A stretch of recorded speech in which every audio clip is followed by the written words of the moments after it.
Hello guys, and welcome to kfouplus channel. In this channel, we are providing information about the process on how to apply for the new Biden administration immigration program, which includes the countries Haiti, Nicaragua, Venezuela, Cuba, and Ukraine, to support a family member or friend to come to the United States. This is an amazing opportunity to help out a loved one. Please share, like, and subscribe this video to a family or friend in order to spread the great news. And in this video, I'm very happy to show you guys how to file for the I-134A form in order to bring your loved ones to the United States. Let's just dive in. To find the application for the I-134 for the process for Cubans, Haitian, and Nicaraguans, first step is you should go on Google or any search engine. It could be Ask, it could be Yahoo, any search engine that you use. Just type in USCIS, which stands for United States Citizenship and Immigration Services. Once you find the link, you click on the link and it will pop up to this main screen. This is the main screen of the USCIS website. So now the hottest document and application of the hour is this application for the Cubans, Nicaraguans, Haitians, and Venezuelans, all right? So you are going to click on Learn More. But before we click on Learn More, if you happen to speak Spanish, because majority of these countries do speak Spanish, you can change the whole website into Spanish. So you click on here, all right? And now the whole website is in Spanish. So if you speak Spanish, just know that you are able to change the whole website into Spanish. All right. So that is how you do that. Now we're going to click on Learn More to start the process to learn about the program. All right.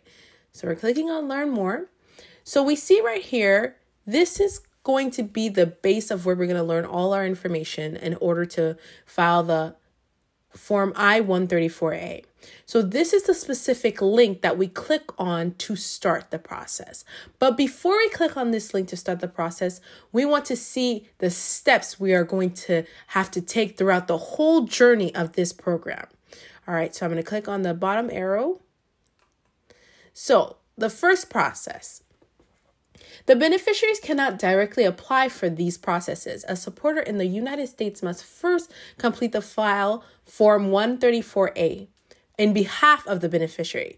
So this is really trying to tell us the beneficiary, meaning the person that lives in the other countries, either Haiti, Nicaragua, Venezuela, Cuba, or Ukraine. They're not the one that's going to be applying for the first part of this process. It's going to be the supporter, the person that's in the United States, the person that is going to financially support this person in order for them to enter the United States. All right.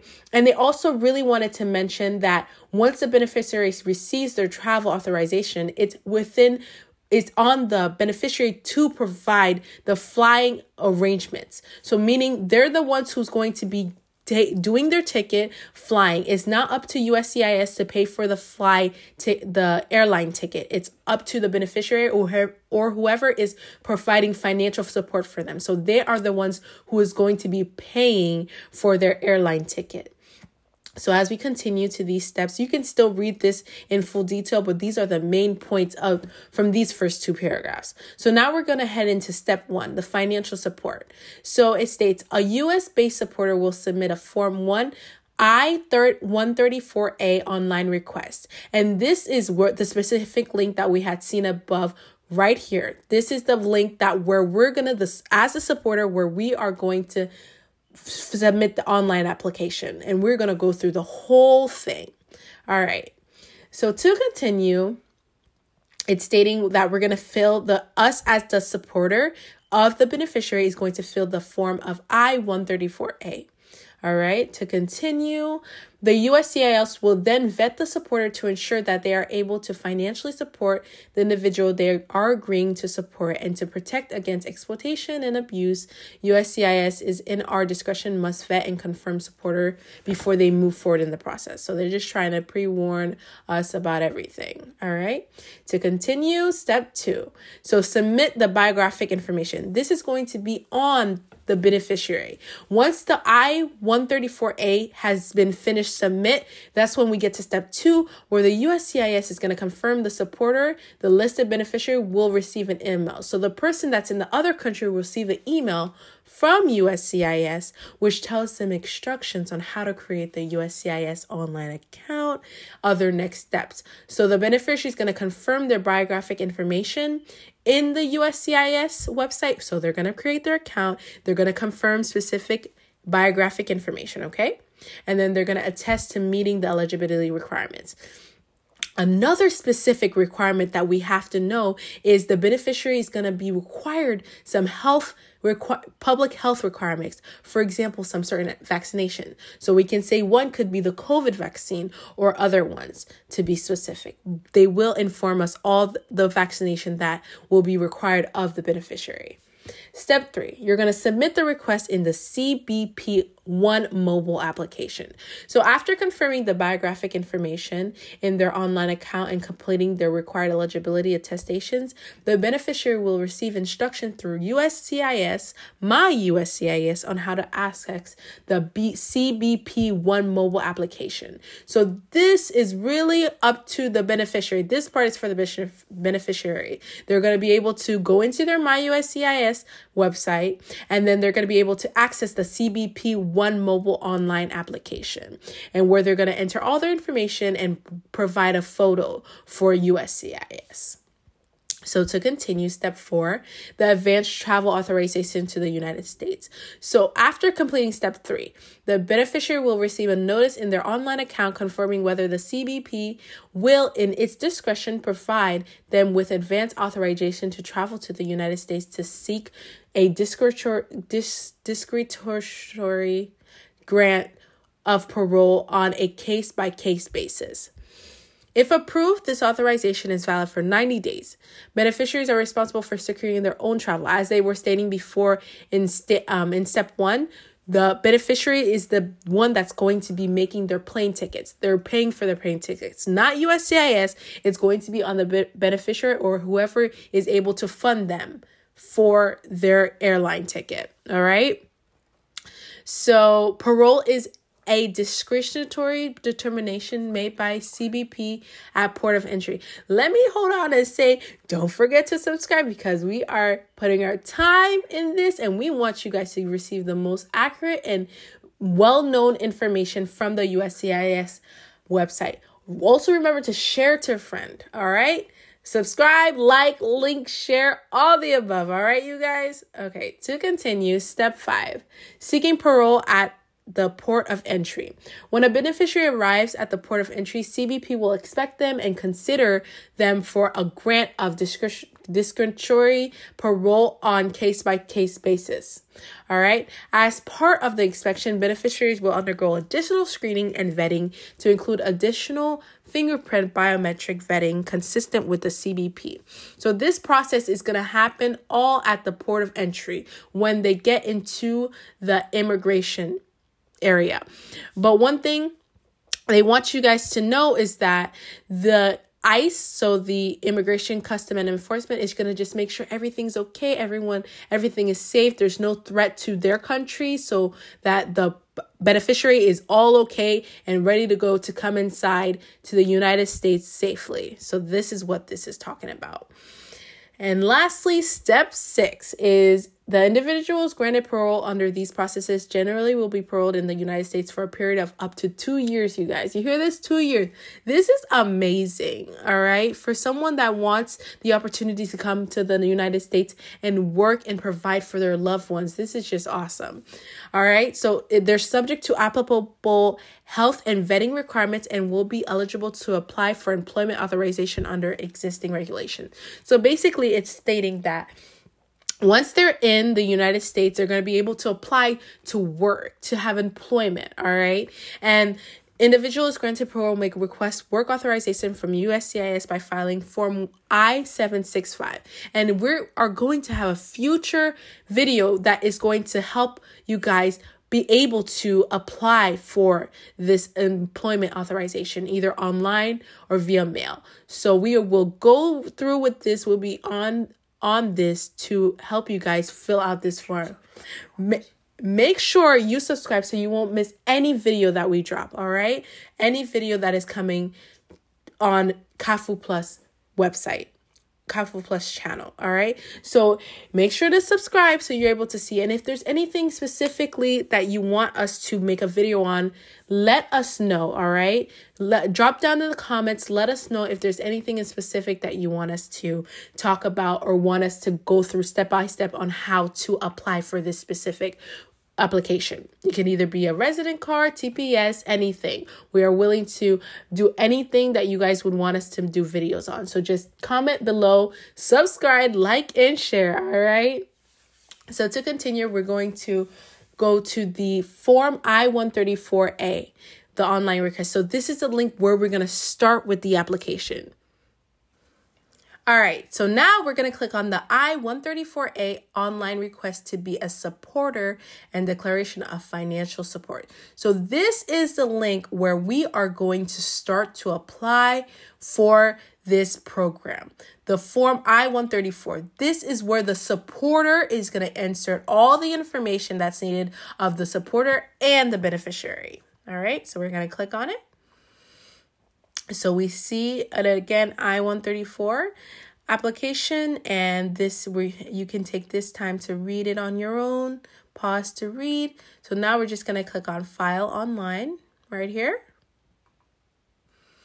Okay, so this is basically repeated information listing out the countries, who's qualified to apply for this.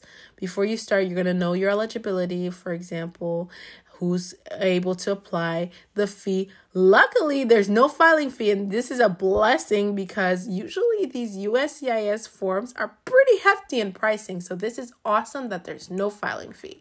So yes, so documents you may need. This is really important to know as you're getting started with this application, to know the documents that you may need. So make sure that the supporter has their bank statement, meaning the date the account opened, total amount deposited for the past year, and present balance. We're going to go through this whole process where in the application where they're going to tell us specific things that we need.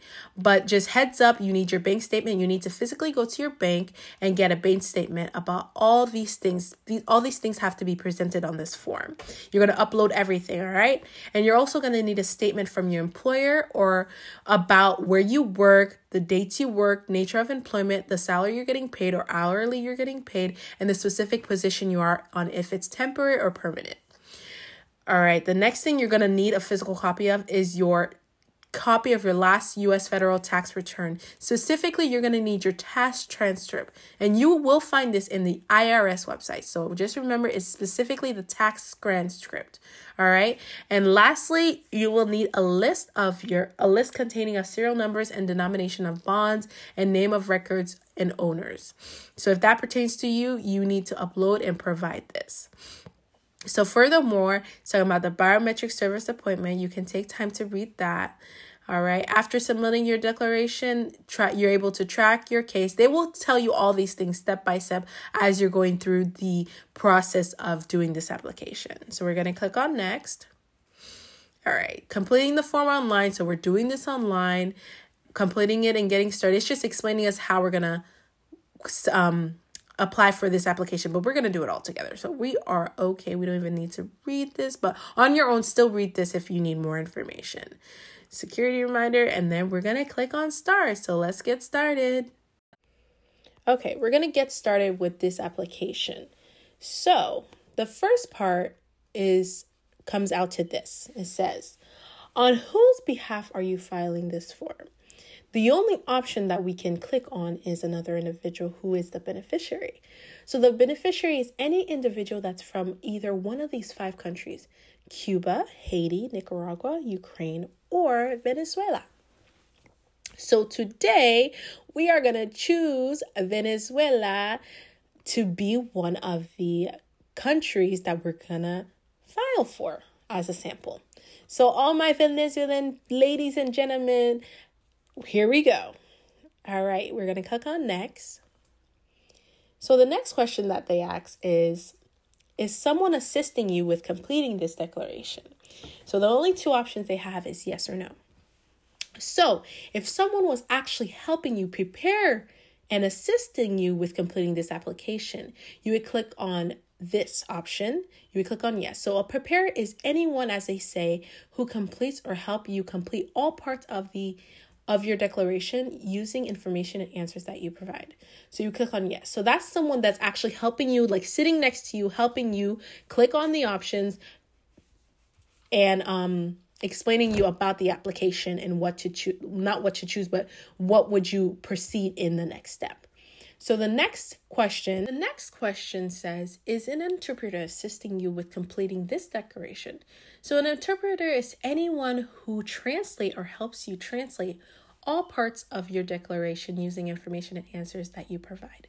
So you click on yes for this if someone is actually translating for you in another language. But mind you, the USCIS website actually gives you an option to change the application into Spanish if you would like to choose so. I am going to attach a link of where I explain you how to physically change the language to Spanish or any other language, Haitian Creole, or any other language that the USCIS government gives you the option for, so you can see the whole website in that specific language. That video is going to be linked below. Okay? So now, since today I'm the one that's filling out this application as a sample, I'm going to click on no because I'm not having anybody help me prepare. So if you're by yourself doing this application, you're sitting on your laptop or your computer or your phone and filling out this application, you would click on no. If you clicking on no, it just gives you straight to next. So we're going to go to next. The next question is, it's asking you, what is your current legal name? So you would give your first name. We can use another name since we're choosing a Venezuelan country. Let me give a Spanish name. All right, let's do Maria. Hello to any Marias that's watching this video right now. All right, salute to you all. Okay, and if you have a middle name, you can put it as well. So we can put Maria. Her middle name can be Elizabeth. Shout out to any Elizabeth watching this video right now. That's a beautiful name. All right, and last name, let's go with Diaz. All right, so we just filled out the question is asking for your current legal name is the name on your birth certificate unless changed after birth by a legal action such as marriage or court order. Do not provide any nicknames. So remember what part of the application you are in right now. So it is about you, the person that's applying for the beneficiary. So it's literally you. So this part is where you put your name and all your information. So this part is all about you. You are the one that's going to financially support the beneficiary. And the beneficiary is the person that's in the other 5 listed countries. Remember, Nicaragua, Haiti, Venezuela, Cuba, and Ukraine. So this is your information, your name. So the next question from this part is saying, have you used any other names since birth? Other names used may. If you did have used any other names since birth, so it says other names used may include aliases, maiden names, and nickname. So me, Maria, is Elizabeth Diaz. Before I got married, my name was Maria Elizabeth Gonzalez. Shout out to anybody who has a last name Gonzalez. All right. Let's see if I spelled that right. Gonzalez. All right. So if you had other names, so if you were married before, again, you could add another name. But since I was only married once, I would only put the one maiden name that I had before, my maiden name. Okay. So, but if I were to say no, I didn't have any names, I could click that option and nothing would come below. So since I have not used any names since birth, I'm just Maria Elizabeth Diaz. I'm just going to click on no in purpose of showing you guys how to fill out this application so we can go straight to the point. So the next question out of this part says, provide the name of the organization, group, or entity that is providing support to the beneficiary with you, if any. So if you may have an organization, a group, or an entity name that is providing support while applying for this application, you would include their name, or if it was an organization, you would include the organization, or if it was a group, you would put the group. So I'll just give an example of kfouplus, but kfouplus for my Haitians, all right? But in English would be kfouplus. I would insert that right here. So kfouplus, just as an example, if this was an organization that was going to be a joint supporter, or if it was a group that was going to be a joint supporter for you, for the beneficiary, with you applying for this application for them. Okay, so let's press on next. So remember, this part is about you.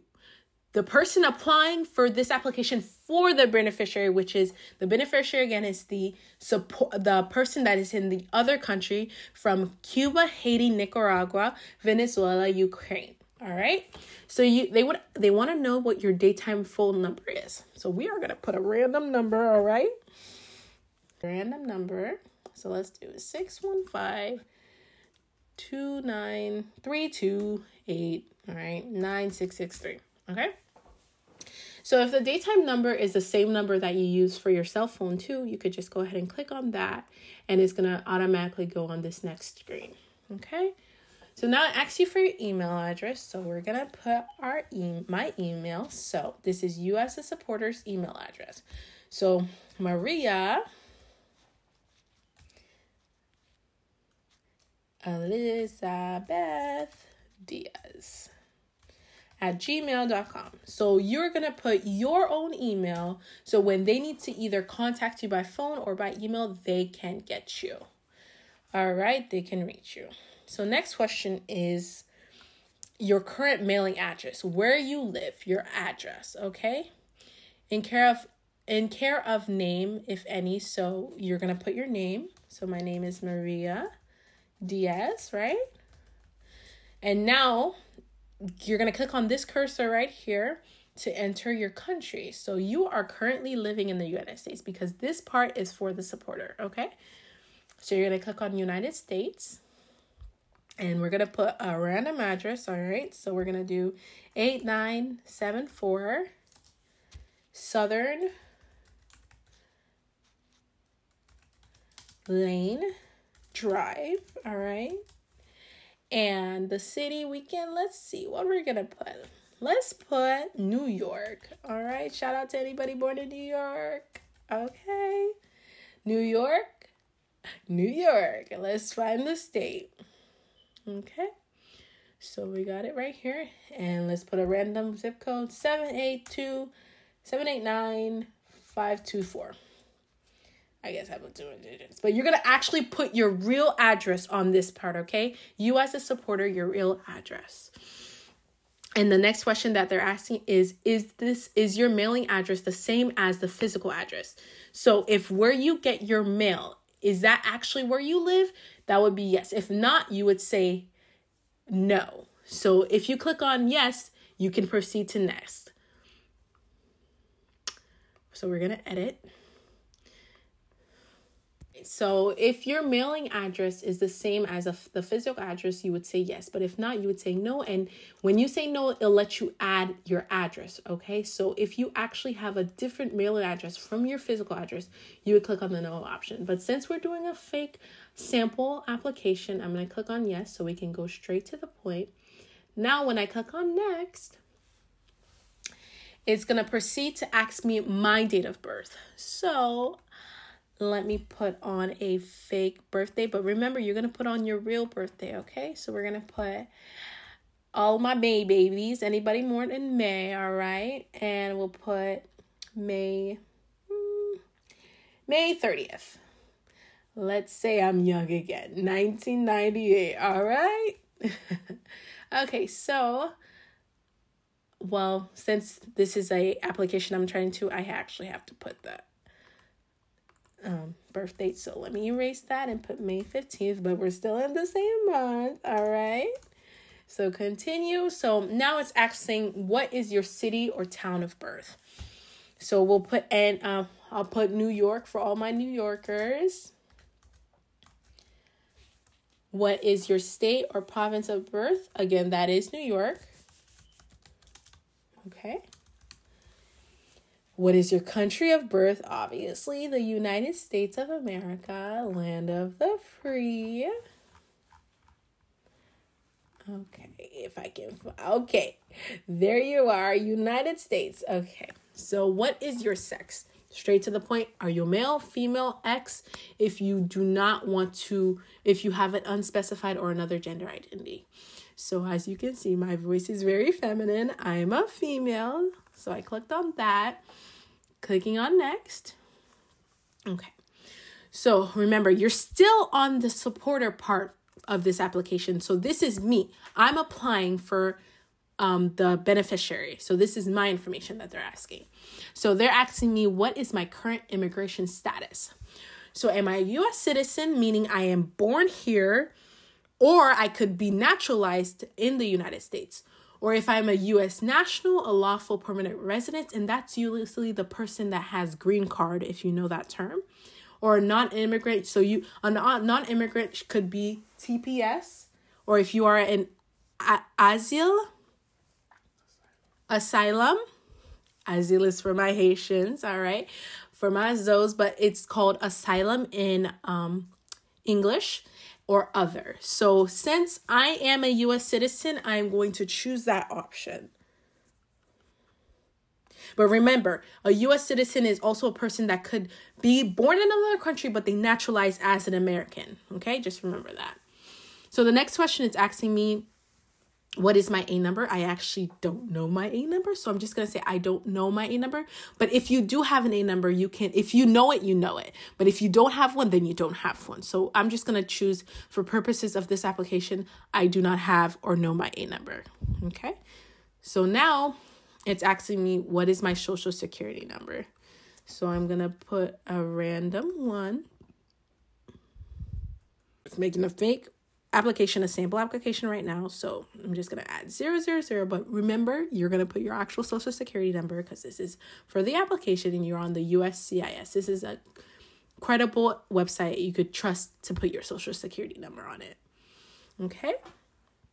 So the next question is, what is your USCIS online account number? So if you already previously had a USCIS account, then you would know this number. If you don't know this number, then you would just click, I don't have or know my online USCIS number. So if you wanted to, you could have clicked it, but since we have it here, it's already good. But if you have one, if you had prior relations with the USCIS and you had an account, you probably know this number. But if you didn't know it, they probably would make you reset it or retrieve it some type of way. Okay. The next question. All right. So it's going to ask you your relationship to the beneficiary. So basically, how are you related to the person that you're supporting in one of the countries of Haiti, Nicaragua, Venezuela, Ukraine, or Cuba? So they have a series of options. It could be your daughter, your employee, employer, father, former employer. So what I'm going to choose today is for my husband. My husband is back in Venezuela and I want him here with me. So I am going to apply for my husband. So I clicked on that, right? And I'm going to press next. So far, so good. Okay. Remember, we're still in the part where we're the supporter. So this part is for me, my information, okay? So now we're in this next question that says, what is your employment status? So we're going to choose employed, full-time, part-time, seasonal. It could be any of these options.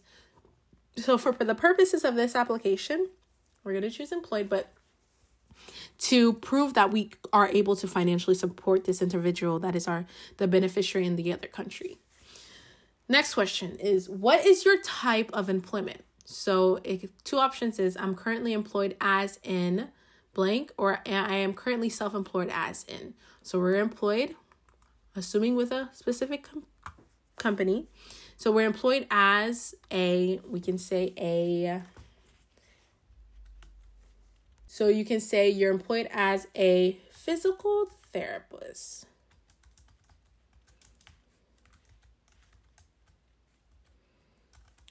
In this option, you're going to put whatever your title, your position is employed as.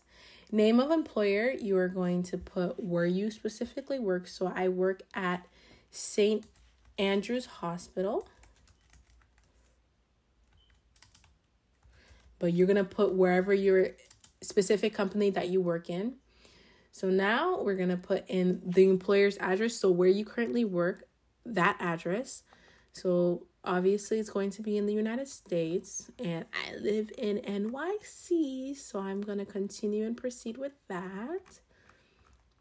Okay. So we got United States right here.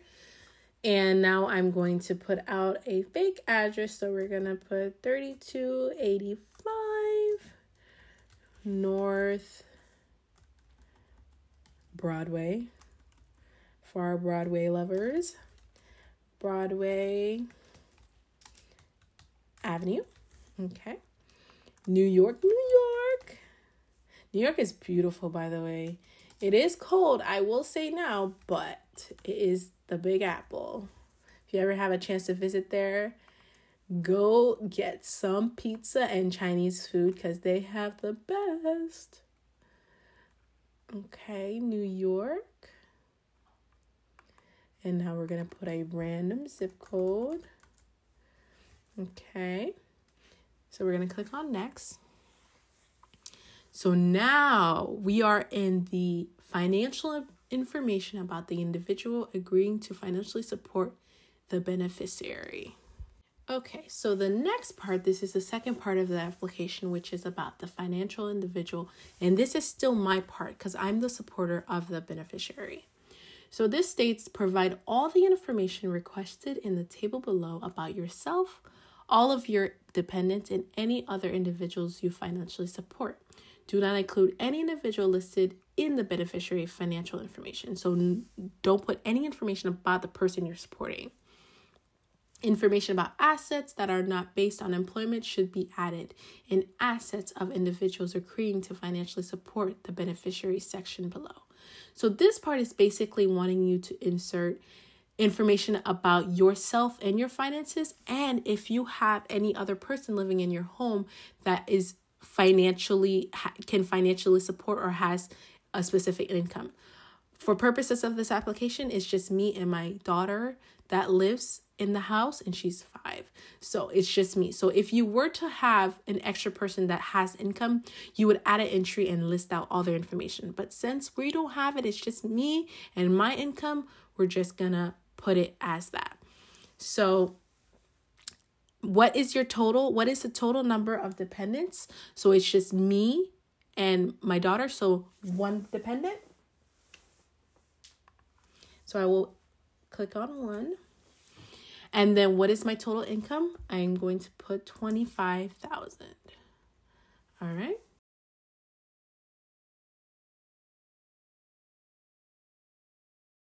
All right. Change my mind. I'm going to put 30,000. All right. Okay. Then we're going to click on next. Okay.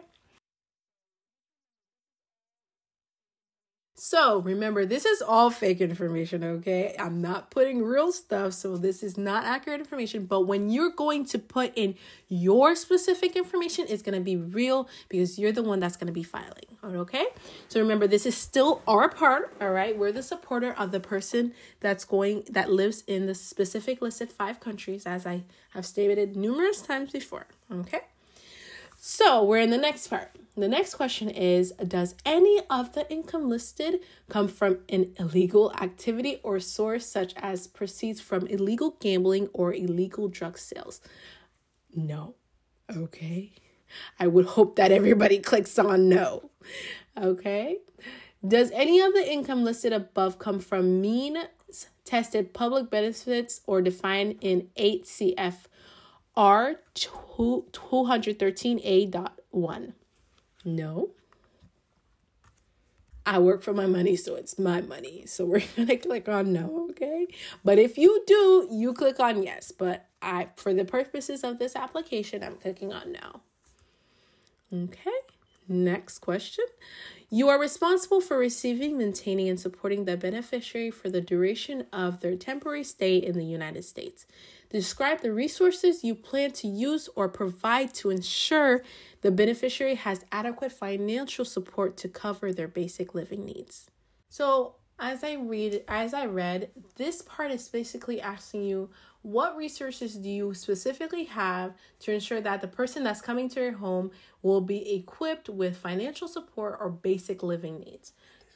And this is the most important part of the application, the meat and the potatoes, okay? So basically, it's me and my daughter, right? So I have a 3-bedroom home, so I have space to occupy the beneficiary if they come live in my house, okay? So they have available rooms, and I will have financial support in order to give them food, clean water, warmth, a home to live in, all the etc. And I'm going to type that below. So I have a home which has 3 bedrooms.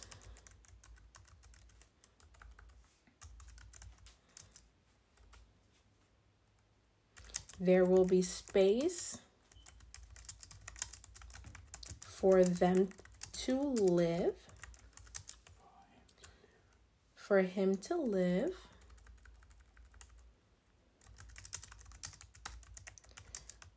I will provide my husband with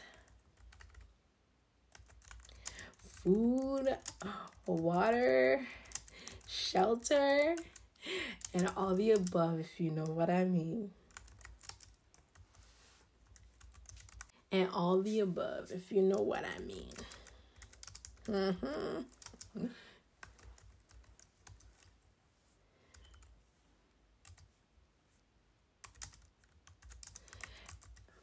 And if you have any other ways or resources to help or support your beneficiary, include that there. This is just an example of what you could put. Also, remember to put the income as well. I'll have the sufficient income to support my beneficiary. All right. So let's autocorrect that. Remember, this is just an example. You can adapt this and to yourself and how you are going to be able to financially support your beneficiary and cover their basic living needs, okay? All right. So next question is asking, you are responsible for ensuring the beneficiaries has safe and appropriate housing for the duration of their parole in the United States. Describe how you will ensure the beneficiary's housing needs are met, including where the beneficiary will reside during their temporary stay in the United States, if known. So obviously it's going to be my place. So I will provide housing for my beneficiary at my home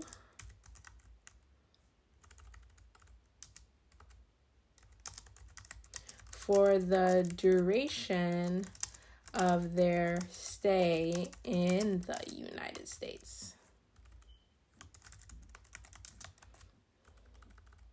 So if the beneficiary were to live with somebody else, you can put that below. But since my husband's going to be living with me, I put that below. But if you're having a different situation where if you're entering your sister and you have another sister where they're going to be living with, you could have listed out your sister's information and explained that in this section. But since my husband is going to come live with me and my daughter, I have mentioned that here. All right. The next question asks, you are responsible for assisting the beneficiary access to available services and benefits such as learning English, securing employment opportunities once authorized to work, enrolling children in school, and helping to enroll for benefits for which they are eligible. describe what steps you plan to take as part of these responsibilities. It's just really talking about how are you going to help the beneficiary while they are here? How are you going to give them help them find access to specific services that can help them? So what I'm going to put here is basically I will lead my beneficiary to an international or local health agency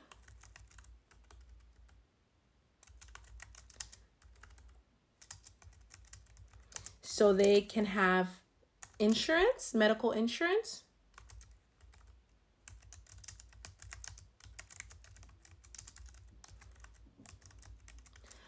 I will also help them find a school to learn English, or if he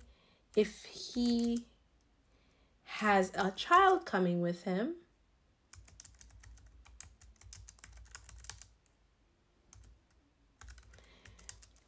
enroll them in a school.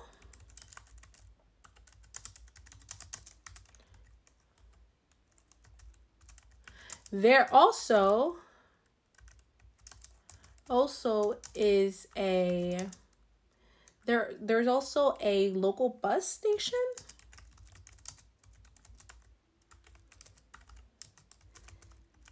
that is not too far from my home.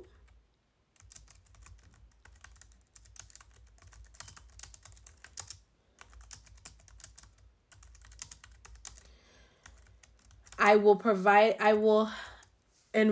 give them access to a bus pass.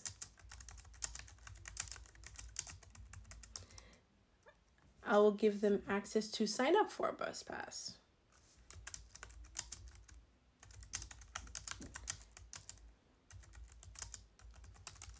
And lastly, let me scroll down so you can see as well. I'm gonna autocorrect this first. Okay, not too far. Now we're gonna scroll down. So lastly, whenever they have authorization,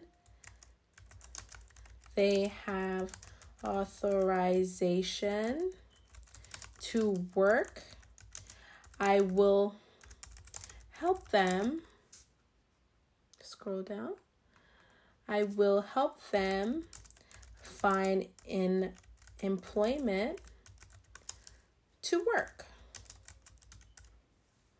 Okay, remember, this is just a sample application, but you can edit this to your liking on how you will be helping them get access to specific resources around the community. All right, but this can be any way you'd like. I'm just giving you an example, okay? So now we're gonna scroll back up. We completed all this section. This section has a lot of information, and this is the most important part because the United States wants to know how you are going to be supporting them when they come here. How you're going to be helping them and assisting them. Okay, so we completed this. So now we're going to click on next. Okay, the next question they're asking is, I'm going to read this paragraph. It says, provide information about any assets you will use to support the beneficiary for the anticipated period of his or her stay. List only assets that can be converted into cash within 12 months and that will be used to support the beneficiary while the beneficiary is in the United States. Provide the value of all assets listed in US dollars, regardless of whether they are held in the United States or outside the United States. Do not include assets from any individual in the beneficiary financial information section. You may also include your household members' assets below. Attach evidence in the evidence section under. proof of assets and bonds, showing that you or your dependents have these assets. So this section is basically talking about any types of assets that you have that can support or that you will use to support the beneficiary. Make sure that it's something that you can convert into cash within 12 months. So an example could be an investment account. I know a lot of people are into the whole crypto thing. So either an investment account, or if you have a home and if you have equity on the house, those are the type of examples that they're asking about if you have any assets. So you can either add the entry so you can list out the person's name, their full name. If it's your full name, I'll click on it so you can see. So they're gonna ask for their first name, middle name, and last name. So I'm just gonna say my name, Maria Elizabeth Diaz. All right. So it's gonna ask what type of assets. So as you can see, it has any type of assets. So it could be from the checking, savings, stock, bonds, certificates, retirement, real estate, and etc. So I'm just gonna put real estate holdings. Okay. So what is the cash value in US dollars? And that would be, it could be any amount. Let's just put $200,000. All right, not millions, but 200,000, okay? So you see the example, so it can honestly be everything. I'm going to scroll down this so you can see it. So it can be either in your bank account, your savings, if you have money there, if you're rich like that, okay? So it can either be stocks, bonds, certificates.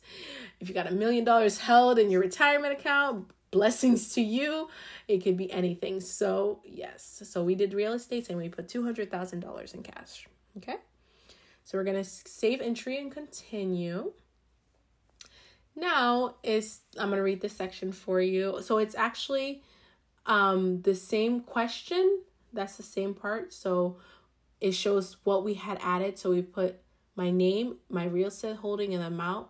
So what is your total amount in US dollars? So that I would put,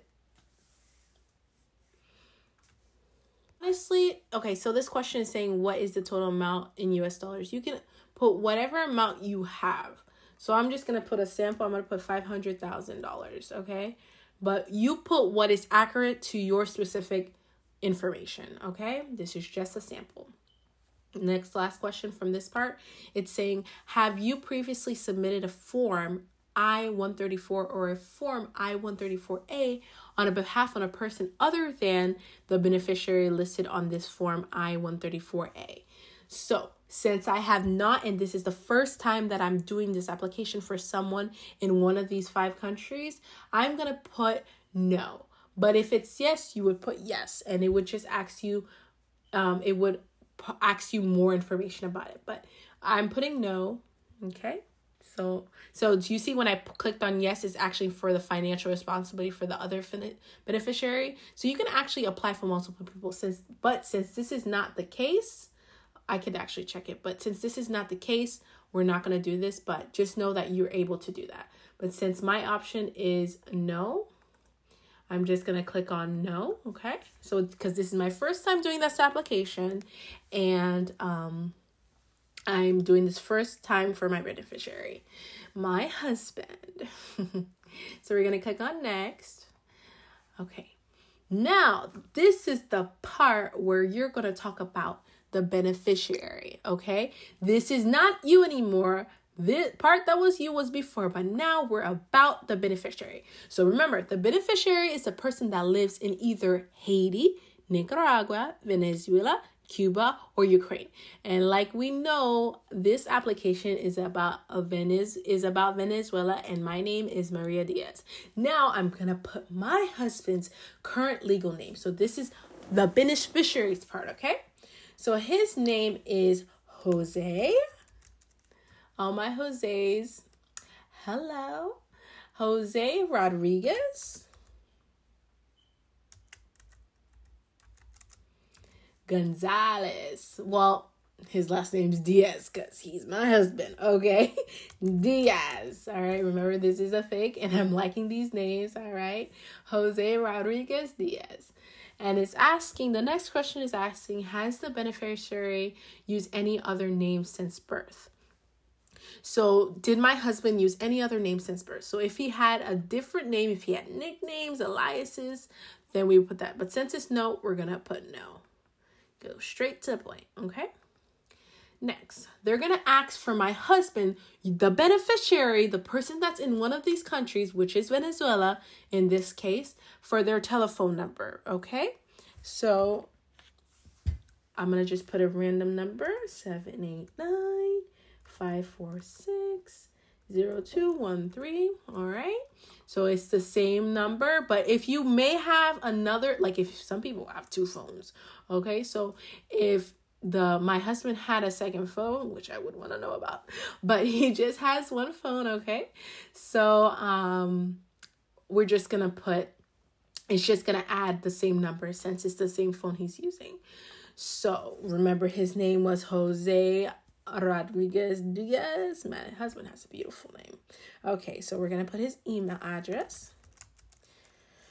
Rodriguez Diaz, all right, at gmail.com. Remember, this is a sample. We're just going through this application.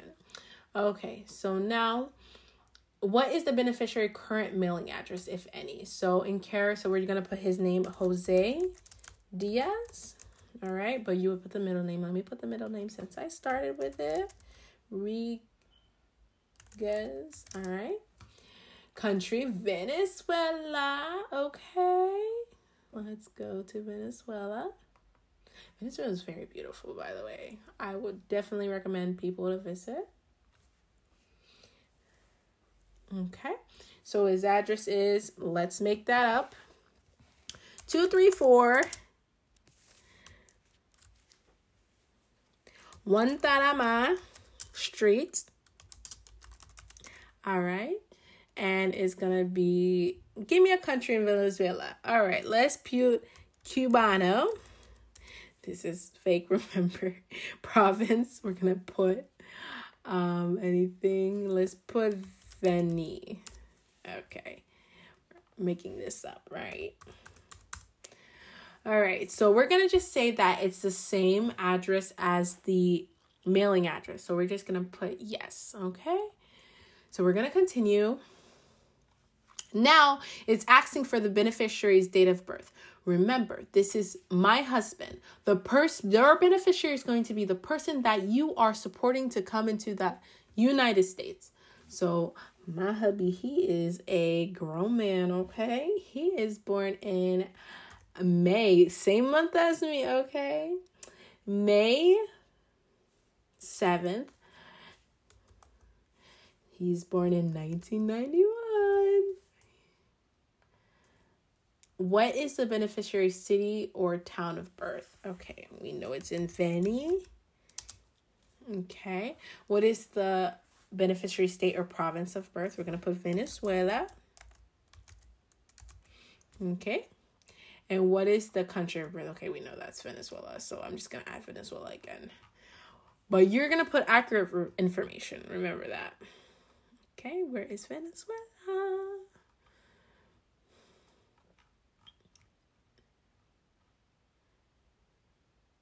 Venezuela, next. Okay. Now it's asking for the beneficiary sex, so you can put male, female, or if you're unspecific, or another gender identity. My husband's a male, okay? Alpha male. What is the beneficiary's marital status? Of course, he's married to me. And now, the next question is saying, what is the beneficiary's country of citizenship or nationality?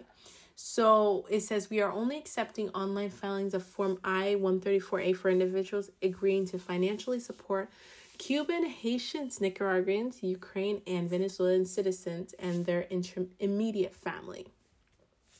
Immediate family members are their spouse or common law partner and unmarried children under the age of 21. Okay? So, note part is basically explaining that If the person is an immediate family member, if they're either a spouse or a common law partner, or if they're married children at the age of 21, you are able to apply for them. So this part is basically explaining that any immediate family member, either a spouse or common law partner, or an unmarried child under the age of 21 you can apply for them, as long as they're from these 5 participating countries: Cuba, Haiti, Nicaragua, Ukraine, and Venezuela. All right, so the note says individuals only eligible as immediate family members and children under age 18 must travel with their beneficiary spouse, common law partner, or legal guardian to be eligible for parole. So basically, we're going to choose the country.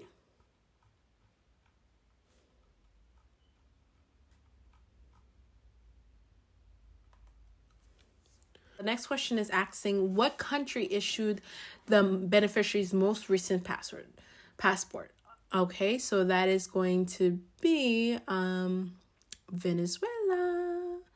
So now we're going to find Venezuela. Okay, it's all the way in the bottom. Okay, so now I'm going to put a random number for a passport for Venezuela. Okay. 1103366640. Okay, so the expiration would be, let's put November 13th, 2026. Okay, so it's going to ask for the beneficiary's A number. Okay, we don't have the A number, so we'll just say we don't have their A number. But if you did have it, you would know. If the beneficiary did have it, they would know. Okay. Remember, this part is for my husband's part. The person that I'm bringing over, helping support to come to the United States. Whoever you're applying for, this part is their part. So this is their beneficiary A number, their passport, their country. Okay. So I'm just going to put, I don't have the number. So last question on this part, it's saying, what is the beneficiary's anticipated period of stay in the United States? So I'm going to put for 2 years. So we're going to put, let's put April 24th. Okay. Let's put 2025. Okay. Well, 2023, but they'll leave 2025, whatever the 2-year period is. So we can put March. Let's do March 16th, 2025. Okay. For the 2-year. All right. So we'll click on next. And now this next part is still the beneficiary's information. But for this purpose, we don't have to. We'll just keep going up. So it's asking, what is the beneficiary's total? If you were supposed to wanted to, you would add it here. So just so you see, but we'll just press cancel if he had anybody he was supporting, okay? But since he's not, and it's just me and him and our daughter, okay? So I'm going to click on cancel. But if he did have someone he does support, you would put their name here, okay? So cancel. And it's asking, what is the beneficiary's total number of dependents? So it's 0. Okay. And the next question is actually, how much income will the beneficiary dependents contribute to the beneficiary annually? So we're going to put 1,000. Okay. So we're good here. We're going to click on next. We're going to click on next. Okay.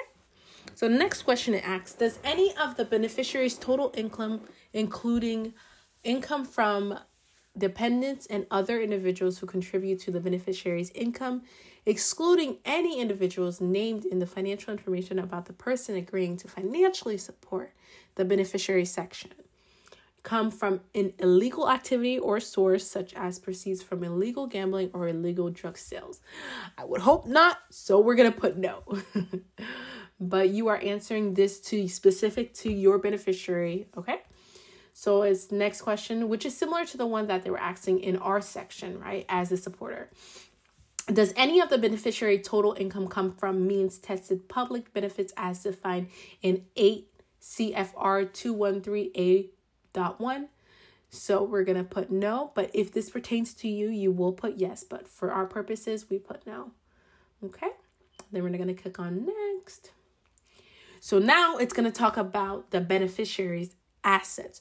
So it's the same as the supporters part. So assets, either real estate, retirement income, checking, savings account, bonds, investment accounts, anything pertaining to that. Okay. So if we were to add an entry, would add the entry and add his name, his full name. So we'll put his full name. So his name is Jose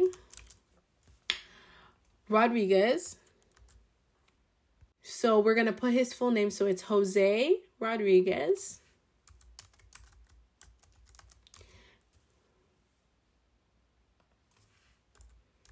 Okay. Diaz. What type of assets? So we'll put that he has a checkings account. Okay. And he probably has $1,000 in it. But remember, you're going to put the accurate information on your application. So we're going to proceed. Remember, this is the assets, whatever he has value that he's able to cash out within 12 months. Okay. So we're going to click Save Entry. So it shows the information that we have provided here. And what is the total amount in US dollars? So we're going to put 1,000. Okay. Assuming that this was Venezuelan money. So it's wanting to know the total amount in American money. So we're going to click on next. Okay. Now it's asking for evidence. So bank officer statement. Provide a statement from an officer of the bank or other financial institution with deposits identifying the following detail. Date account open, total amount deposited for the past year, present balance. As the person who agrees to financially support the beneficiary, you must show you have sufficient income or financial resources to support the beneficiary. Failure to provide evidence of sufficient income or financial resources may result in denial of the foreign national application for visa or his or her removal from the United States. So this is basically saying you need to go to your bank and ask. So if, for example, if you have Chase as a bank, Bank of America, Suncoast, any type of credit union, you need to go to that specific bank physically. You need to ask him for a physical paper form that shows the date the account opened, total amount deposited for the past year, and what you have in your bank at this moment now. Okay, so they could send it to you in a file of PDF, any type of files over here listed, but it's probably going to be a PDF file. But if you have a physical file, you can upload it on your own. But if they email it to you, okay. But if they give you a physical copy, you can upload it that way. But you're gonna make sure that this specific file is clear and readable, that the officers that receive your application can read what you have uploaded. And you can see no encrypted or password protected file. So it has to be a clear non-password document. If your document is in a foreign language, upload the English translation version of it. Upload no more than 5 documents at a time. Accepted file name, characters, English, numbers, space, etc. So it can't go over 12 MB per file. So this, you're just going to click on choose and it's going to go to your specific file. So whatever you'll know how to upload it, whatever you have here. So yes. Okay, since for the purposes of this sample application, we're just going to click next. But when you do have your information, you're going to upload it onto this file. And you're going to click on next. Okay. So next is asking for the employer statement. So it's saying provide statements from your employer on business stationery showing date and nature of employment, salary paid, and whether position is temporary or permanent. As the person who agrees to financially support the beneficiary, you must show you have sufficient income or financial resources to support the beneficiary. Failure to provide evidence of the sufficient income or financial resources may result in the denial of the foreign national application for a visa or his or her removal from the United States. So basically, this is wanting a physical letter from where you work. So as I stated before, I am a physical therapist that works at St. Andrews or wherever you work. So you need to go physically to your job and ask them for a letter that states the date and nature of your employment, when you started working there. Are you still currently working there? You're present there. How much they pay you, salary, position, or if you're hourly. That information needs to be included in there. And the third information is you need to know whether the position is temporary or permanent. Are you a temporary PRN or are you permanently there as in staff? Okay, so you need this letter, and then you're going to upload it the same way as how you uploaded your bank officer statement as well. Okay, for this purposes, since we're doing a sample application, we're going to just click next, but you would upload this on your own. I'm going to click on next, but knowing that you're going to upload this on your own. Now it's asking for your income tax return. Remember when I told you in the beginning, you need to give them paperwork? They're asking for a hefty load of paperwork to have evidence that you are able to fully take care and support this person, the beneficiary that you're entering to the United States. So it's asking for your income tax return. So you're going to provide a copy of your last U.S. federal income tax return filed. A tax transcript. Sometimes you can actually get your tax transcript online on the USCI on their website if you don't have a physical copy. So as the person who agrees to financially support the beneficiary, you must show you have sufficient income or financial resources to support the beneficiary. Failure to provide evidence of sufficient income or financial resource may result in the denial of the foreign application for a visa or his or her removal from the United States. So as before, for the bank statement, your employer statement, this is the same way you're going to upload it. You're going to choose your file, click on the document. It's usually going to be a PDF file, and you're going to upload it same way as the last two evidence that they asked for. So we're going to click on next. Click on next again. They're asking for your bonds. Provide a list of serial number and denomination of bonds, names of record and owner. As a person who agrees to financially support, so they want this the same as the last three. I won't read it again. I won't bore you. But basically, it wants a copy evidence of bonds and the record of the owner. So if you have any type of bonds, you're going to upload this same way as you uploaded your other evidences. Choose the file, click on it. Usually going to be a PDF or whatever type of image file it is. And you're going to upload it. Next. Okay. Proof of immigration status. So as I had stated previously in my application, I am a U.S. citizen. But if you are a U.S., if you are an alien, a permanent resident card, meaning if you have green card, or if you have TPS, or if you are asylum, you just need to upload a physical copy of this on this file. So either a PDF, a picture, any type of way, uploaded the same way you uploaded the bank officer statement, the employment statement, income tax return, or bonds. The same way you uploaded, go into your files, upload, usually a PDF, picture, whatever it is. Sometimes I use an Adobe app to upload images. It's really simple. It's just called Adobe, and you download it on either your Apple Store or your Android Google Play Store. And honestly, you could just take a picture of whatever you want to take, and it uploads it as a PDF file. So if you guys want me to actually take the time to upload how to do that physically, I can do that. Just comment below if you really want me to show you how to upload any type of picture, any type of document into Adobe app. Just let me know. Drop down comments below if you want me to do a video on that. I would be happy to do that. So you're going to upload it same way that you did all the previous other evidences, your immigration status. So if you're a U.S. citizen, you could either provide your birth certificate. If you got naturalized, you were born in another country, but you got naturalized as an American, you're going to send in that certificate. You can send in a certificate of that. You can send a consular report of your birth abroad to U.S. parents.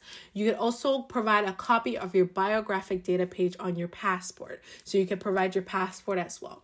If you have a green card, which is also called a permanent resident card, you can provide that card or the alien registration receipt card, which is from the form I-551, or a photocopy of your unexpired temporary form of the I-551 stamp, either the foreign passport or the DHS form I-94 arrival departure record. Also, you have to have proof of lawful non-immigrant status, may include a copy of uninspired visa and forged passport. So that could either include the TPS individual or the asylum individual. So make sure that all these documents are clear and legible. They're in the accept the file format, and that they have no passwords. Uploaded the same way you upload the bank officer statement, employer statement, and income tax returns and bonds. Okay, we're going to click on next. Make sure if you do have these information, make sure to not forget to upload it, because it will speed up your process even better, so you don't have a hold on your file. Going to click on next.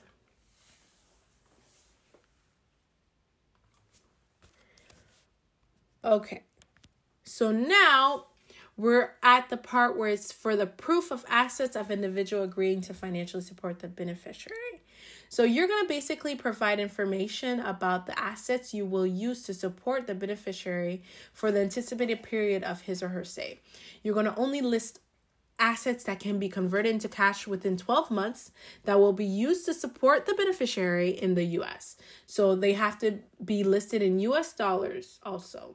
Do not include assets from any of the individual's beneficiary financial information. So basically, that's the first paragraph trying to tell you, you need to upload your evidence of your asset. What money do you have physically, or something that can be cashed within 12 months? If it's a document about your equity of your home, or if it's a document from crypto or from Robinhood that you can print out or have a PDF file and upload that proof of that cash that you have physically there, you need to upload it onto that specific spot. Okay, if you have a lien, so let me list out what you can have. You may include the net value of your home as an asset, the net value of your home and an expired value of the home, that document minus sums of all loans secured by mortgage. You can add your trust, deed, or other lien on the home. You can include the net value of your home. You must include documentation demonstrating that you own the home, a recent appraisal by a licensed appraiser, and evidence of the amount of all loans secured in the mortgage. You may not include the net value of the automobile unless you show that you have more than one automobile, and at least one automobile is not included as an asset. Also, you may submit any evidence of value on your household member's asset. Evidence must include the name, the asset holder, description of the asset, proof of ownership, and basis of the owner claims of its net cash value. So basically, as this last paragraph was stated in each other one that was in before from the bank officer statement, employer, income tax, as the person who agrees to financially support the beneficiary, you must show sufficient income or financial resources to support the beneficiary. Okay? Failure to provide evidence of sufficient income or failure to financial resources may include denial of the foreign national application for the visa or his or her removal from the United States. Okay, so remember to upload Okay, so as I was saying, you need to upload the proof of your asset, show the United States, the USCIS Immigration Services, that you're able to support your beneficiary. I'm able to support my man, okay? And I'm going to upload all these evidences in either a JPG or a PDF file, as all these listed below. You're going to choose a file and etc. So we're going to click on next. You're going to upload these, okay? Remember. Now, the last part of the asset, you're going to ask for proof. They're going to ask for proof of beneficiary asset. So this one is basically for my husband. My husband's evidence of his proof of assets. Basically the same as mine, but his. Okay, so this one was mine, but this one is his assets. Okay, so they're going to want you to upload that. All right, it could be their home, their mortgage deed, trust deed, anything. Okay, so you're going to upload that the same way you uploaded yours. All right, so I just wanted to backtrack. I forgot to mention the income tax return. Remember that you are supposed to, let me go back to the income tax return. Remember that you are supposed to upload your tax transcript. Like I was saying before, it is found on the tax IRS website. You have to request specifically, I don't want you to forget this, specifically the tax transcript, okay? So you have to upload that on the file. You are going to get it from the IRS website, okay? It should be from last year. So 2022, okay? 2021. So you are going to request, I want to mention again, you are going to request your tax transcript from the IRS, which is from 2021, okay? Don't forget, do not upload the paper copy that is not usually the transcript. You need to get it from the IRS website, which is the tax transcript. If you need me to make a video about this, let me know. Drop in the comment on how to do that. I will be gladly able to do that for you. So to tell you the step-by-step process on how to request for your tax transcript. Okay, so just remember that. All right, so we're going to get back to the beneficiary part. We already explained this. Remember the proof of the beneficiary's assets. So what kind of money, what investments, or what source of income what source of assets does my husband have? So that is what I'm going to upload. Okay, so we're going to click on next. All right, I'm so glad you guys are still with me. We're almost done. So now this is the last part of the additional information, okay? So if you need to provide any additional information for any of your answers to the questions in the form, enter it into this space below. You should include the questions that you are referencing to. If you do not need to provide additional information, you may leave this section blank. So personally, I don't have any additional information that I want to ask them. Everything seems clear and simple. But if you are filling out this application and you have a question for them, or you have something you want to add to them, you want to add to the attachment, you can add your response here. And if you were to do that, you would have put the section, whatever part it is from this side, you would enter the page, all of the above, enter the information, enter the question. But since I don't have any additional question, I'm going to leave this blank. But if you were to have additional information that you wanted to request of them, then you would fill out this part. But since I don't have any, I'm going to click on cancel. All right. And we're going to click on next. All right, we have come to the review and submit part. I'm so happy you guys are still with me. So in this part, this is check your declaration before you submit. Before you submit anything, you should always check it twice. Anything you sign, check it twice. Even 3 times, because I'm pretty anal about those stuff. But check it 1 to 2, 3 times, okay? We will review your declaration to check for accuracy and completeness before you submit it.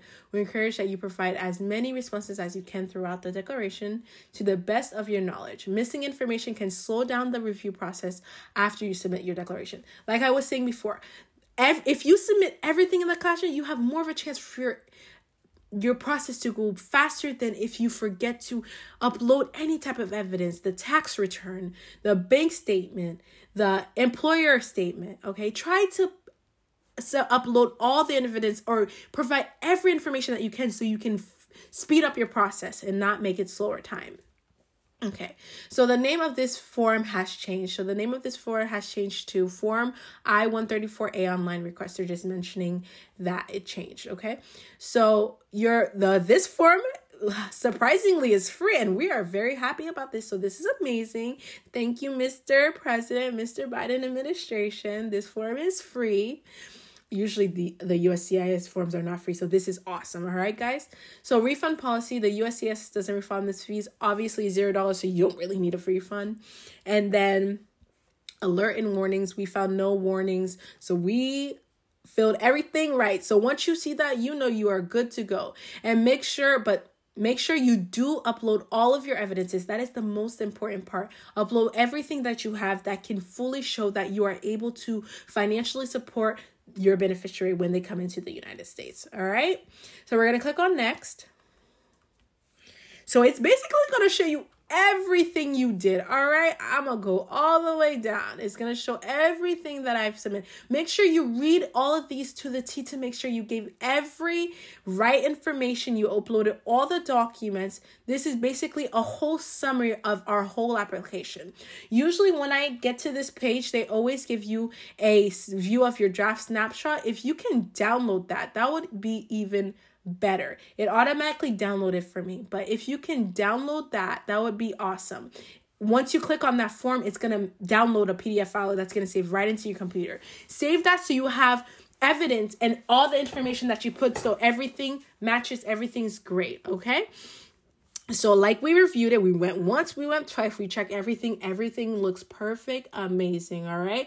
So we're going to go ahead and click on next. Make sure, don't forget to download the PDF file so you have your receipt, your proof of that you submitted the application and all the information that you have in there, okay? So now you're going to press next, all right? You're going to say, this part says, I, as the individual agreeing to financially support the beneficiary, certify the following. Individual agreeing to financially support the beneficiary statements, you must read and agree to the statement below. I can read and understand English, and I have read and understand every question and instruction on this declaration and my answers to every question. So basically, this part is saying you understand English, you did this, you understand every part, you answered everything to your best of your ability of this application. So you're going to click on that. You're going to click on next. Okay. So individuals agreeing to financially support the beneficiary certification. So this is a long ordeal, but they're just saying you're agreeing to everything, photocopies, everything, okay? So you're going to say, I've agreed to the statement. And you agreed, you're going to sign it. So I'm not going to submit it because this was not correct information, but you're going to sign this when you're doing your application, and you're going to click on next, and you're going to be all done. So I'm so happy I was able to finish this video and answer any questions that you may have while you are filing the I-134A. Again, this is the best opportunity you can do to enter any family member, any friend that needs to come to the United States and come work and find better living. So thank you for your time, and I'm happy that you reached with me to this end. Remember, subscribe, like, share this video to anybody that needs help with filing this application. Remember, comment, share, subscribe below if you need, and if you have any requests for any type of video you want to see kfouplus upload. Okay, so have a wonderful day. Thank you. Bye.